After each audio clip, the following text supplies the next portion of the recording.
She stood at the door, bags packed, coat on, keys in her hand, and she looked at her husband.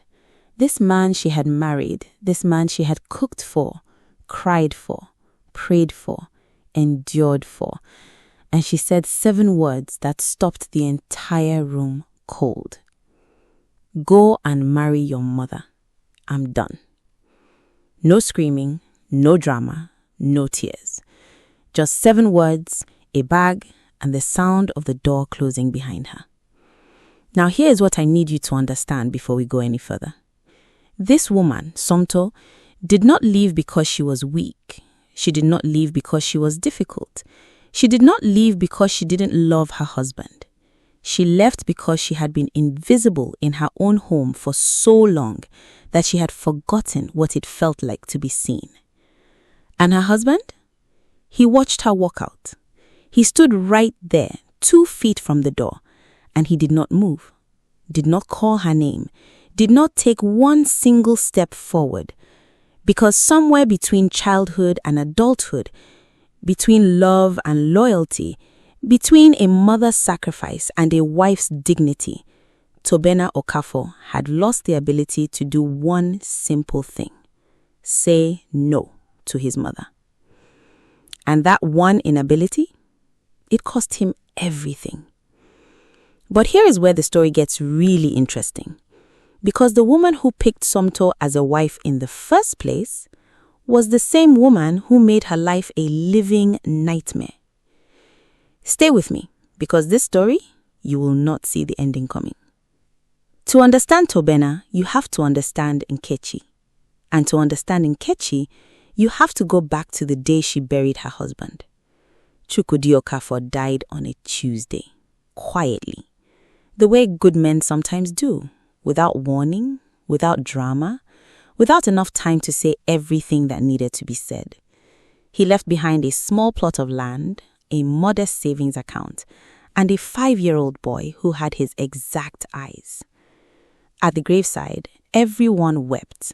The women wailed, the men bowed their heads. Nkechi stood straight, dry eyes, locked jaw. Her son's small hand gripped in hers like she was the only solid thing left in the world. People called it strength. It wasn't strength. It was a decision. This boy, he is all I have, and I will give him everything. She meant it, every single word. She sold fabric at the market. She woke at 4 in the morning. She slept at 11 at night. She skipped meals so he could eat well. She wore the same shoes for 2 years so he could have new ones.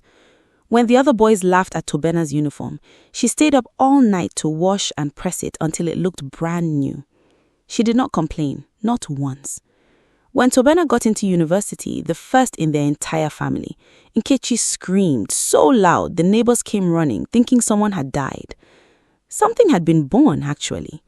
A dream, her dream, walking on 2 legs. And Tobena, he adored her completely, without question, without limit. He called her every single day from university. Every single day. His roommates teased him without mercy. Toby, your wife is on the phone again. He didn't care. He would step outside, find a quiet corner, and talk to his mother for 45 minutes about absolutely nothing. What he ate, what his lecturer said, whether he was sleeping enough. He sent her money before he even had real money to send. When he graduated with a first-class degree and landed a top engineering job in Lagos, Nkechi wept the kind of tears that come from somewhere deep, the place where all those 4 a.m. mornings lived, all those skipped meals, all those years of holding everything together with bare hands and sheer will. She cupped his face and said, "You are my reward. You are everything your father was and more." And Tobena looked at his mother, this woman who had carried him through everything, and said, "I will never let you down, Mama." He meant it with his whole chest. He had absolutely no idea what that promise was going to cost him. If you're already feeling something, good, because this story is just getting started. And before we go further, if you're new here, welcome to Tales by ALYSIA. Hit that subscribe button right now, because the stories we tell on this channel, you do not want to miss a single one. Now, let's get back to Tobena, because things are about to go very wrong. By 31, Tobena had everything a man could want. A clean apartment in Lekki, a car that didn't embarrass him, a salary that made his colleagues slightly jealous. He was tall, responsible, calm, the kind of men mothers pointed at when lecturing their daughters about standards. The irony was almost funny, because Tobena Okafor, this fine, successful, sorted man, could not keep a girlfriend to save his life. Not because he was broke, not because he was unfaithful, not because he was difficult to love. Because of Nkechi. It started with Adaora. Adaora was a nurse. Warm, funny, the kind of woman who remembered small details. Your favorite color, the name of your childhood dog, how you liked your tea. Tobena liked her immediately. Really liked her. He brought her home to Enugu one long weekend, nervous in a way he hadn't been since his final exams. Nkechi served them food, smiled politely, said very little. That night, after Adaora had gone to bed, Nkechi called Tobena into the kitchen. "She's not for you," she said, simply, stirring her tea like she was discussing the weather. Tobena blinked. "Mama, you barely spoke to her." "I don't need to speak plenty to know. A woman knows these things." But Tobena. Just his name, that was all. That tone, quiet, certain, carrying the full weight of every sacrifice she had ever made, and the argument dissolved in his throat like sugar in hot water. He broke up with Adaora the following week. She cried and asked what she had done wrong. He had no answer, because there was no answer. There was only his mother's voice saying, "She is not for you." Then came Blessing, an accountant, sharp mind, sharp tongue, but kind underneath it all. Nkechi's verdict, too opinionated, she will not respect you. Gone. Then Chisom, a teacher, patient, gentle, the kind of woman who would have made an extraordinary mother.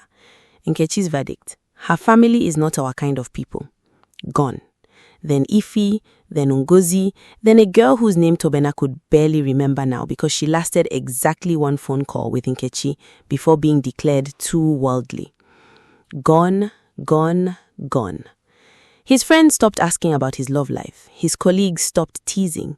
Even his aunties, who had been praying loudly for his wife since he turned 28, went quiet. But his uncle Emeka? Emeka was not the quiet type. At a family gathering, he pulled Tobena aside, looked him dead in the eye, and said what everyone else had been whispering for years. "Your mother is choosing your wife by elimination. You know that, right?" Tobena laughed. "Uncle, you don't understand our relationship." "I understand it perfectly," Emeka said. "That's exactly why I'm worried." Tobena walked away. Unbothered, completely unbothered. Because in his mind, his mother was not controlling him. She was protecting him. She had sacrificed too much to steer him wrong. She knew things. She saw things. She was simply looking out for him the way she always had. That was the story he told himself. And he told it so many times, so convincingly, that he actually believed it. Here is the thing about blind spots, though. They are not called blind spots because other people can't see them. They are called blind spots because you can't.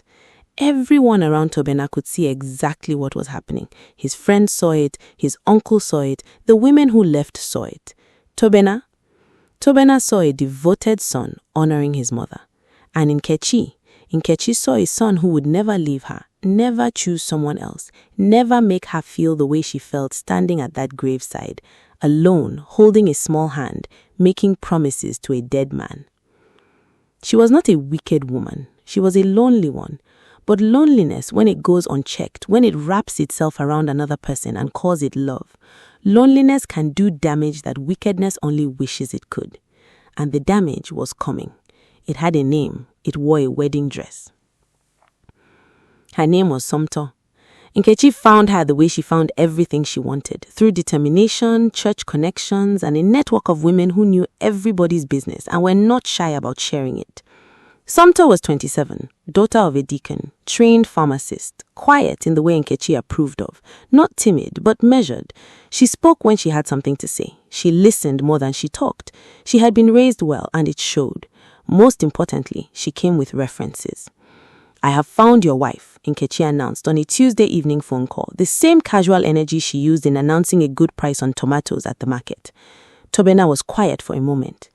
"Mama, her name is Somto, Dikineze's daughter from our church. Good family, hardworking, not too loud, not too stubborn. She will make a good wife. I haven't even asked you you are asking me now. Will you meet her?" He met her.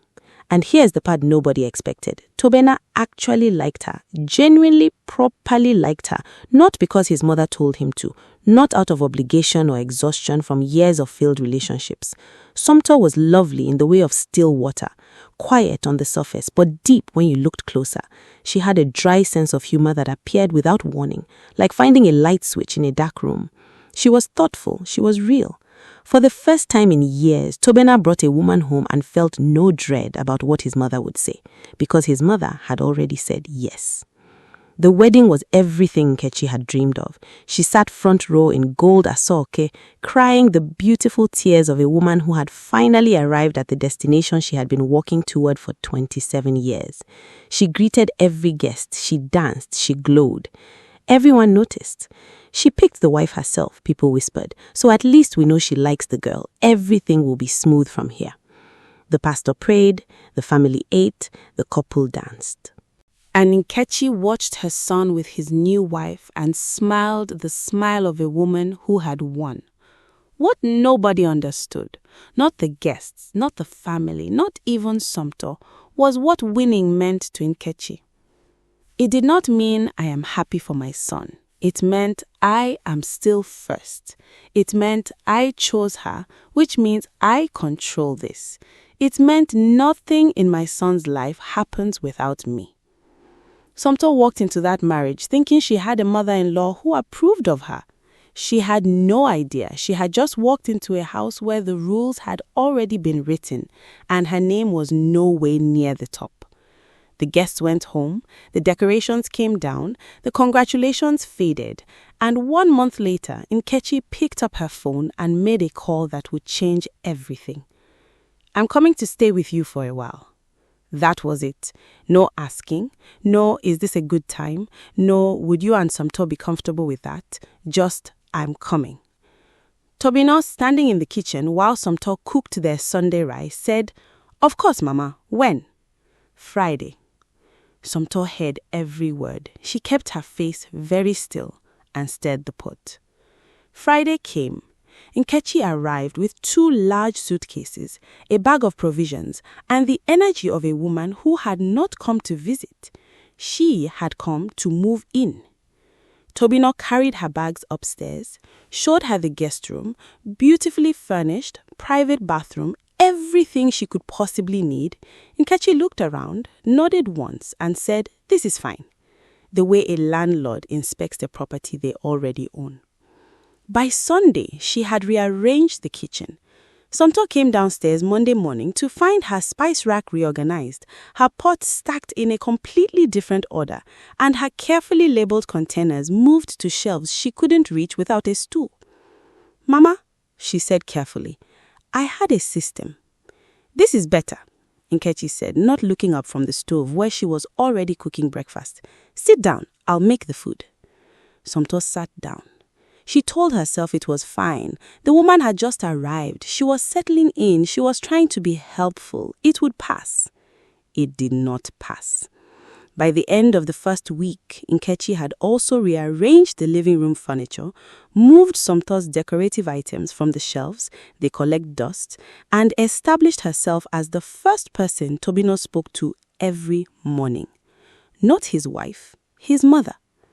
Somto watched all of this with the patience of a woman who had been raised to respect her elders, who understood that marriage came with family, who genuinely wanted peace.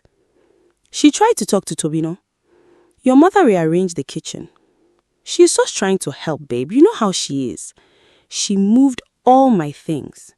She probably didn't think, "Toby, I'll talk to her." He never talked to her. And Nkechi watched her son dismiss his wife's concerns in real time and felt something settle comfortably in her chest. Good. Everything was still in order. She was still first. Now, here is where you might be thinking, okay, a difficult mother-in-law, we've heard this story before, but stay with me. Because what Nkechi did next was not just difficult, it was a full, structured, systematic takeover. She didn't just rearrange the kitchen, she rewrote the entire rule book of that house. And Somto, this woman who had done nothing wrong, who had been chosen, vetted and approved, was about to find out exactly what it meant to live under someone else's rules in your own house. Nobody announced the rules. They simply appeared, the way cold creeps into a room when a window is left open. Slowly, then all at once. Rule 1. Nkechi owned the kitchen. Not sometimes, always. If Somto walked in to cook, Nkechi was already there, already at the stove, already in charge. Go and rest, she would say with a smile that looked like kindness and felt like a door being shut in your face. Somto was a grown woman. She had been cooking since she was 12. She had recipes her mother taught her, meals she had been excited to make for her husband, a whole domestic life she had imagined building in this home. None of that mattered.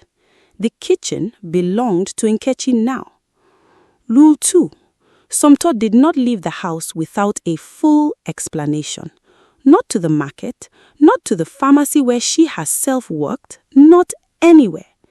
Every single time Somto picked up her keys, Nkechi appeared. From upstairs, from the corridor, from wherever she had been stationed, and it always felt like she was stationed, like she was on duty. Where are you going? And Somto would explain herself like a teenager, like someone who needed permission. And Nkechi would find a reason. It's too late, the traffic is bad, you just got back, why do you need to go out again? And Somto would put her keys back on the hook. Every time. Rule 3. Somto ate on Nkechi's schedule. Breakfast at 7:30, lunch at 1, dinner at 7. These were not suggestions. They were law. One afternoon, Somto wandered into the kitchen at 5 because she was genuinely hungry. Nkechi looked up from her seat with an expression that could freeze fire. Dinner is at 7. You'll spoil your appetite. Somto was 27 years old. She had been managing her own appetite for 27 years. But in this house, in this kitchen, at this hour, she was apparently not qualified to decide when her own stomach needed food. She went back upstairs, hungry. Rule 4. Somto's friends were a problem. Her closest friend, Chidera, called one afternoon while Somto was in the bathroom. She had left her phone on the kitchen counter. Nkechi answered it. She told Chidera that Somto was busy and would call back. She never passed on the message. When Chidera called again a week later, confused, slightly hurt, wondering if she had done something wrong, Somto had no explanation. She hadn't known. She found out 3 weeks later by accident. When she mentioned it to Tobena, he said maybe Mama didn't hear the phone properly. Chidera eventually stopped calling as often. Then she stopped calling at all. Somto lost her best friend to a woman who answered a phone she had no business touching. Rule 5. And this one was the sharpest of all. Tobena belonged to Nkechi first. Evenings that should have been for husband and wife became evenings for mother and son. Nkechi would call from wherever she was, Tobena, come and sit with me. And he would come. Every time. Without hesitation, without a glance back at his wife. He would sit beside his mother on the sofa, watching whatever she wanted to watch, talking about whatever she wanted to talk about, while Somto sat alone in their bedroom, staring at the ceiling, trying to understand how she had become a ghost in her own home. She tried to talk to Tobena. She tried many times. Your mother answered my phone. She was probably just trying to help. You told me I couldn't visit Chidera. You know how she worries. Tobena, I am not allowed to cook in my own kitchen. She's just what? Somto's voice dropped to something very quiet. Finish that sentence. She's just what? He looked at her with those kind eyes, genuinely kind, genuinely confused, and said nothing. He reached for her hand, squeezed it once, and said, "I'll talk to her." He never talked to her. Not once, not a single time did Tobena look his mother in the eye and say, "Mama, this is my wife's home. Mama, you cannot do this. Mama, enough." The word no simply did not exist in his vocabulary where she was concerned. It had been removed so long ago, so completely, that he didn't even feel the absence. And in Nkechi, she cooked and controlled and commanded and called her son to her side every evening, and she told herself this was love. Maybe it was, but love that suffocates the people around it is not love. It is ownership. And Somto was done being owned. Okay, I need to pause right here because I know some of you are absolutely furious right now. You should be. Drop a comment below. What would you have done in Somto's position? And if you haven't subscribed yet, do it now, because what happens next, nobody is ready. It was a Wednesday, ordinary in every way, except it wasn't. Somto had been unwell for 2 weeks. Nothing she could name exactly, just a deep tiredness that sleep didn't fix, a nausea that came and went without warning, a strange sensitivity to smells that made the kitchen, Nkechi's kitchen, completely unbearable. She had a doctor's appointment that afternoon. She had been looking forward to it, not because she thought something serious was wrong, but because she needed to leave the house. She needed air that didn't belong to someone else. She needed 1 hour, just one, when nobody was watching her, timing her meals, or asking where she was going. She was dressed and ready at 2 o'clock, keys in hand, bag on her shoulder. Nkechi appeared at the top of the stairs. "Where are you going?" "Doctor's appointment, Mama." "You didn't mention any appointment." "I am mentioning it now." "Who is this doctor? Where is the clinic? Why didn't you tell me earlier? I would have come with you." And something happened in Somto's chest. Something small and quiet, like a lock turning, like a decision being made below the level of thought. "I don't need you to come with me." The silence that followed was the loudest silence Somto had ever heard. Nkechi's face did something complicated. Her eyes went soft in that particular way, not hurt, not angry, but something more dangerous than both. She said it softly, "I see how it is." That evening, Nkechi told Tobena that Somto had been rude to her, that she had spoken with disrespect, that she didn't feel welcome in the house she had come to support. She said it with tears, not dramatic tears, the quiet kind, the devastating kind. Tobena came to the bedroom where Somto was sitting on the edge of the bed, still in her clothes from the appointment, exhausted in a way that had nothing to do with her body. "Mama says you are rude to her." Somto looked at him. "I told her I didn't need her to come to my doctor's appointment." "You know how she is. You could have been gentler." "Tobena." Her voice was very calm, very clear. The calmness of a woman who has already made up her mind. "I want you to listen to me. Really listen." He sat down. "Your mother has been in this house for 4 months. She has rearranged my kitchen. She answers my phone. She decides when I eat. She has stopped me from seeing my friends. She has made me feel like a stranger in my own home. And every single time I have come to you, every single time, you have done nothing. You have said nothing. You have chosen her every time without even realizing you are choosing." "Tobena!" She's not finished. She stood up. "I have been patient. I have respected her because she is your mother, and I understand what she means to you. But I am your wife. This is my home, and I cannot keep living like this. Let's just calm down and marry your mother, Tobena." Her voice cracked on his name, just slightly, just enough to show that this was not anger. This was grief. She picked up the bag she had quietly packed over the past 3 days. He hadn't noticed because he hadn't been paying attention, and she walked to the door. Somto! She didn't turn around. The door closed, and Tobena stood in the middle of his bedroom, in the home he had built, in the life he had constructed, and he did not move. He did not move. The first week, Tobena told himself she would come back. She just needed to cool down. She was being dramatic. She would call by the weekend. Nkechi agreed. Let her go. If she cannot appreciate what she has, let her go. You will find someone better. He nodded. He said nothing. The second week, he started noticing things. He noticed that her perfume was fading from the bedroom. That specific scent, warm, soft, something with vanilla, was disappearing from the pillow, from the air, from the room. He noticed that her side of the wardrobe was empty, in a way that felt physical, like a missing tooth you keep running your tongue over.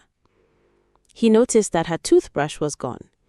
He noticed that the small photo she had placed on the bedside table, the one from their wedding, the one where she was laughing at something just off camera, was gone too. He noticed that dinner tasted exactly the same as it always had. His mother's cooking, perfectly seasoned, exactly right, and somehow that made everything worse. He noticed that he had no one to talk to at night. Not really. His mother talked at him about the neighbors, about church, about what she had cooked and what she planned to cook tomorrow. But Somto had talked with him. She had asked him questions that required actual thought. She had laughed at things that weren't obviously funny. She had known without being told when he was tired. He missed her. The third week he called. She didn't answer. He texted, "Please, can we talk?" Nothing. "I know I failed you. Please." Silence. "Somto, I'm sorry." No reply. He drove to her parents' house. Dikeneze opened the door, looked at him for a long moment, the look of a father who had watched his daughter cry, and said, "My son, I like you, but my daughter is not available right now." "Sir, please." "She is not available," the deacon repeated, gently, finally, and closed the door. Tobena sat in his car outside that gate for 20 minutes, just sat there, staring at a closed door. He drove home. Nkechi was waiting. "Did you see her? What did she say? I told you she was trouble from the beginning. Honestly, I don't even know why I picked her." "You picked her." Nkechi stopped. Tobena turned to his mother, really looked at her and said it again, slowly. "You picked her, Mama. You chose her, and then you made her life miserable in her own home. What did you just say to me?" Something was happening in Tobena's chest, something that had been building for weeks, maybe years, pressing against a door he had kept locked his entire adult life. He thought about Adaora, about Blessing, about Chisom, about every woman who was not enough because his mother had decided so. He thought about Somto's empty wardrobe, her fading perfume, the photo that was no longer on the bedside table. He thought about his father, who died young, and how his mother had poured everything into him, all that love, all that grief, all that need, and how he had accepted it without question, because what child could look at a mother's sacrifice and say, "This is too much"? But he was not a child anymore. He was 32 years old. His wife had left, and he was standing in his own kitchen finally seeing clearly. He looked at his mother. "Mama," he said, "sit down. We need to talk." She sat, more from shock than anything else. He had never used that voice with her, not once in 32 years. "I love you," he said. "I want you to know that first. Everything you did for me, the market, the school fees, the 4 a.m. mornings, the shoes you didn't buy yourself so I could have new ones. I know, Mama. I see it. I will never stop being grateful." Nkechi's eyes filled. "Tobena, I'm not finished." He had borrowed those words from his wife. He didn't realize it until they were already out of his mouth. "You are my mother. You will always be my mother, but Somto is my wife. This is our home. And what has been happening here, the rules, the control, the way you treated her, Mama, that was wrong. It was wrong, and I should have said so months ago, and I didn't. That is my failure. I own that. I was only trying to... I know what you are trying to do, but she is not yours to manage. She is my wife, my partner, and I chose her. Yes, you introduced us, but I chose her, and I should have protected that choice from the very beginning. Nkechi shifted. The tears came properly now, not the quiet, calculated kind, real ones. After everything I sacrificed for you, after everything I gave up, you are speaking to me like this because of a woman who walked out on you? 6 months ago, those tears would have ended everything. They would have dissolved every word, every thought, every ounce of clarity he had gathered. He would have apologized. He would have held her hand and said, "I'm sorry, Mama, I didn't mean it." He felt the pull. He felt it like gravity, deep, familiar, almost comforting. He stayed standing. "Mama, I need to ask you something, and I need you to really hear me." She looked at him. "When Papa died and you were alone and you poured everything into me, did you ever think about what would happen when I grew up? Did you ever think about what it would mean for me to have a wife, a home, a life of my own?" Silence. "Because I think somewhere along the line, you stopped seeing me as someone who would leave. You started seeing me as someone who would stay. And every woman I brought home was a threat to that. Not because they were wrong for me, but because they were right. And right meant I might choose them. And choosing them meant you might be alone again." Nkechi said nothing, but something moved across her face. Something old and painful and true. "I am not your husband, Mama. I never was, and I cannot keep living like I am." The room was very quiet. "I'm taking you home." "What?" "To your house, the one I built for you, with everything you need. I'm taking you there today." "You are throwing me out?" Her voice climbed. "You are choosing that girl over your own mother after everything?" "I'm not choosing anyone over anyone. I'm choosing my marriage. I'm choosing to be a husband." She tried everything. She clutched her chest. He asked calmly if she needed a doctor. She wept. He handed her tissue and waited. She told him he was breaking her heart. He said, "I know, Mama. I'm sorry. I still love you and I'm still taking you home." An hour later, he loaded her suitcases into the car. She didn't speak for the entire 4-hour drive to Enugu. She sat in the passenger seat, arms folded, face turned to the window, radiating a silence so heavy it had texture. He turned the radio on softly and drove. And somewhere around the 2nd hour, something happened that surprised even him. He felt peace. Not the peace of a man who had won an argument, the peace of a man who had finally told the truth. He pulled up outside her house, carried her bags to the door, hugged her. She did not hug back. "I'll call you tomorrow, Mama." He drove back to Lagos. For the first time in his adult life, Tobena Okafo felt like himself. He called Somto from outside her parents' gate. It rang 4 times, 5, 6. She picked up on the 7th. He didn't say hello. He said, "I'm outside. I'm not asking you to come out right now. I just want you to know I'm here. I'll be here for as long as it takes." The line was quiet for a moment. Then she hung up. He sat on the bonnet of his car and waited. 40 minutes later, the gate opened. She came out in a wrapper and a plain t-shirt. No makeup, hair tied back. She looked like someone who had been doing a lot of thinking and not a lot of sleeping, and she stood a few feet away from him with her arms crossed and her eyes steady. "She's gone," he said. "I took her home. I set boundaries. Real ones, not the kind I promised before and never kept. I should have done it a long time ago, and I didn't, and I have no excuse for that." Somto said nothing. "I'm not asking you to forget what happened. I'm not asking you to pretend it didn't. I know what I allowed. I know what it cost you. I know you lost your friend, your kitchen, your peace, your space in your own home. I know you came to me over and over, and I gave you nothing." His voice dropped. "I'm sorry, Somto. Not the kind of sorry that asks you to move on quickly, the kind that knows it has to earn its way back." She looked at him for a long time. The evening was cooling around them. Somewhere, behind the gate, a radio was playing an old song, something slow and familiar. "What changed?" she asked. "What actually changed, Tobena? Because you've said sorry before." "I never said sorry before. I said I'll talk to her and never did. That's not sorry. That's delay." She was quiet. "What changed is that I came home to a house that had everything in it and felt completely empty.